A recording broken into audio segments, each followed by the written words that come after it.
മഞ്ഞ് പെയ്യുന്ന കാശ്മീർ തേടിയുള്ള യാത്ര അധ്യായം 1 എവിടെ നിന്ന് തുടങ്ങും എന്നുള്ളത്. ഹായ് നമസ്കാരം, ആസൂസ് ആണ്. അങ്ങനെ കാശ്മീർ ലക്ഷ്യമാക്കിയാണ് യാത്ര. കേരളത്തിലുള്ള റെയിൽവേ സ്റ്റേഷനുകളെല്ലാം ടിക്കറ്റ് നോക്കിയപ്പോൾ എല്ലായിടത്തും വെയിറ്റിംഗ് ലിസ്റ്റാണ്. ഉടനെ തമിഴ്നാട്ടിലെ ചെന്നൈയിലേക്ക് കയറി. അവിടെ കൺഫേം ടിക്കറ്റ് കണ്ടപ്പോൾ ടിക്കറ്റ് എടുത്തു. അപ്പോൾ ആദ്യം ചെന്നൈയിലെത്തുക എന്നുള്ള ലക്ഷ്യം. അതിന് പാലക്കാട് റെയിൽവേ സ്റ്റേഷൻ തന്നെ തിരഞ്ഞെടുത്തു. പാലക്കാട് നിന്ന് ഞങ്ങൾ ചെന്നൈയിലെത്തി. 2-3 മണിക്കൂർ AC റൂമിൽ വെയിറ്റ് ചെയ്തു. അതിനുശേഷം രാവിലെ 5:15 ആൻഡമാൻ എക്സ്പ്രസ് എന്നുള്ള വണ്ടി ലക്ഷ്യമാക്കി 3ാമത്തെ പ്ലാറ്റ്ഫോമിൽ ഇങ്ങനെ വെയിറ്റ് ചെയ്ത് നിൽക്കുമ്പോഴാണ് തൊട്ടപ്പുറത്ത് വന്ദേ ഭാരത് വന്ന് കിടന്നത്. അപ്പോൾ വന്ദേ ഭാരതിൻ്റെ ഉള്ളിൽ ലോക്കോ പൈലറ്റിൻ്റെ ആ സ്ഥലങ്ങളൊക്കെ കണ്ട് മെയ്ക്ക് ഇൻ ഇന്ത്യ എന്നുള്ള സ്റ്റിക്കർ കണ്ടപ്പോൾ നല്ല പ്രൗഡ് ഫീലൊക്കെ ചെയ്ത് ഞാൻ നേരെ എന്ത് ചെയ്തു, അതിനുള്ളിലേക്കൊന്ന് കയറി നോക്കി. നല്ല AC നല്ല സെറ്റപ്പ് സീറ്റ് അറേഞ്ച്മെൻറ്റും കാര്യങ്ങളൊക്കെ ഉള്ള വളരെ അടിപൊളിയായ വൃത്തിയുള്ള ഒരു കോച്ച് കാണാൻ പറ്റി. മെയ്ക്ക് ഇൻ ഇന്ത്യ ആണ്. വളരെ മനസ്സിൽ വലിയ സന്തോഷത്തോടു കൂടി തന്നെയാണ് അതെല്ലാം കണ്ട് ആ ഒരു ട്രെയിനിൽ നിന്ന് ഞാൻ പുറത്തിറങ്ങിയത്. ഇനി ഞാൻ പോകാൻ പോകുന്ന ആൻഡമാൻ എക്സ്പ്രസ് കാണാം. ഇതേ നമ്മുടെ ട്രെയിൻ വന്നിട്ടുണ്ട് കേട്ടോ. ആദ്യം ഉറുദുവിൽ ബോർഡ് കണ്ടു, തമിഴിൽ ബോർഡ് കണ്ടു, ഹിന്ദിയിലും ബോർഡ് കണ്ടു. ഉറപ്പിച്ച ശേഷം അതിൻ്റെ ഉള്ളിലേക്ക് കയറി. എൻ്റെ പൊന്നു മക്കളെ, ഇത്രയും പഴയ ബോഗി ഇവർക്കൊക്കെ എവിടുന്നാണ് കിട്ടുന്നതെന്നുള്ള ഞാൻ വീണ്ടും വീണ്ടും ആലോചിച്ച് പോകുന്ന നിമിഷം.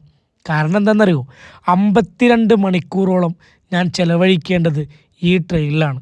52 മണിക്കൂർ എടുക്കും ഞാൻ എവിടെ എത്താൻ? ജമ്മു താവിയിലേക്ക് എത്താൻ.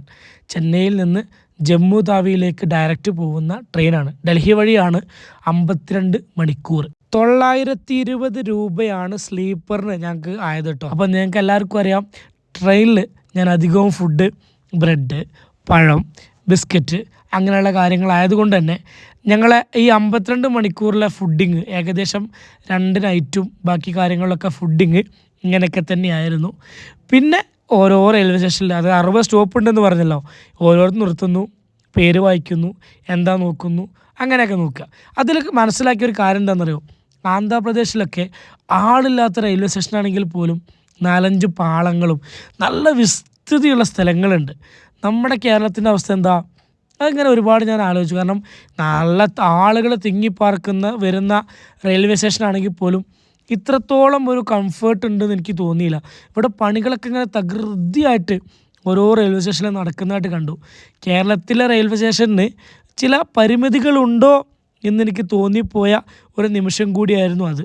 എനിവേ, മാറ്റങ്ങൾ വരുമെന്ന പ്രതീക്ഷയോടുകൂടി ഒരു യാത്രികൻ പറയുന്നതാണ് എന്ന് മാത്രം എല്ലാവരും വിചാരിച്ചാൽ മതി. അപ്പോഴാണ് നമ്മളെ മെയിൻ സാധനങ്ങൾ പഴങ്ങളുമായിട്ട് ഒരു ഉന്തുവണ്ടിക്കാരൻ, ഉന്തുവണ്ടിക്കാരനല്ല അവൻ, ആ പെട്ടികൾ ഉന്തി നടക്കുന്നവനെ കണ്ടു. പോയി ഒരു കെട്ട് ഓറഞ്ചും പഴമൊക്കെ മേടിച്ചു. പിന്നെ തൊട്ടപ്പുറത്ത് കുറച്ച് കഴിഞ്ഞപ്പോൾ സമൂസക്കാരൻ വന്നു. നമ്മുടെ നാട്ടിലെ സമൂസ പോലെ തോന്നിയെങ്കിലും ഉള്ളിൽ നിറവ് കുറച്ച് വ്യത്യാസമുണ്ട്.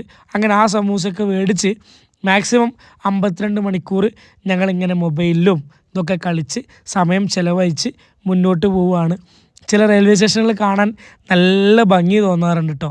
കാരണം അവിടുത്തെ പ്രകൃതി തന്നെ അതിനനുയോജ്യമായിട്ട് നിൽക്കുകയാണ് എന്നുള്ള തോന്നലുകളാണ് അതിന് കാരണമുണ്ടാക്കുന്നത്. പിന്നെ ട്രെയിനിലെ ബാത്റൂമിൻ്റെ വൃത്തി ഞാൻ പറയുന്നില്ല.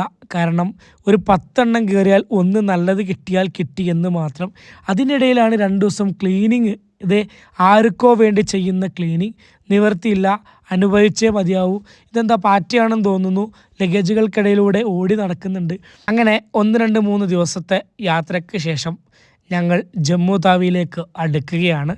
ഇനി അടുത്ത എപ്പിസോഡായിട്ട് ഓരോ ദിവസത്തെ കാഴ്ചകൾ നിങ്ങൾക്ക് കാണിച്ചു തരാം. അതുവരേക്കും ബൈ ബൈ.